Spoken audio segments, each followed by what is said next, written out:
दोस्तों सब्सक्राइब करें हमारे चैनल को और बेल आइकन को दबाएं ताकि आप देख सकें हमारी वीडियो सबसे पहले। दोस्तों अगर आप पाकिस्तानी हो तो पाकिस्तान जिंदाबाद, भारतीय हो तो जय हिंद नीचे कमेंट कर दें। न्यूज वीडियो को लाइक शेयर जरूर करें और चैनल सब्सक्राइब कर लें। शुक्रिया।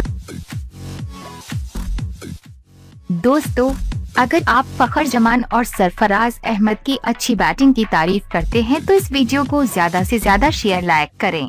शुक्रिया। पाकिस्तान और ऑस्ट्रेलिया के दरमियान दूसरा टेस्ट मैच अबू धाबी में शुरू हो चुका है, जिसमें टॉस जीतकर बैटिंग के लिए उत्तरी पाकिस्तानी टीम पर ऑस्ट्रेलियावी बाउलर्स कहर बनकर नाजिल हुए और 57 रन पर आधी टीम को पवेलियन भेज दिया। नेथन लिवन के 6 बॉल्स ने पाकिस्तानी टॉप ऑर्डर को उड़ा कर रख दिया। असद शफीक, हारिस सुहेल और बाबर आजम बगैर खाता खोले पवेलियन लौट गए। फखर जमान और मोहम्मद हाफिज ने मैदान में उतरकर खेल का आगाज किया, लेकिन 5 विकेटें धड़ाधड़ 57 के मजमू पर गिर गईं। ताहम फखर जमान विकेट पर संभल कर खड़े रहे और इसके बाद छठे नंबर पर कप्तान सरफराज मैदान में आए और उन्होंने कमान संभालते हुए बिखरती हुई बैटिंग लाइन को सहारा फराहम किया।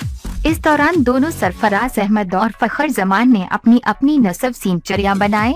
फखर जमान और सरफराज अहमद ने पाकिस्तानी स्कोर को 204 तक पहुंचा दिया, मगर बदकिस्मती से फखर जमान अपनी सेंचुरी न बना सके और 94 के इनफिरादी स्कोर पर LBW आउट हो गए। सरफराज अहमद और फखर जमान के दरमियान 147 रन की साझेदारी बनी।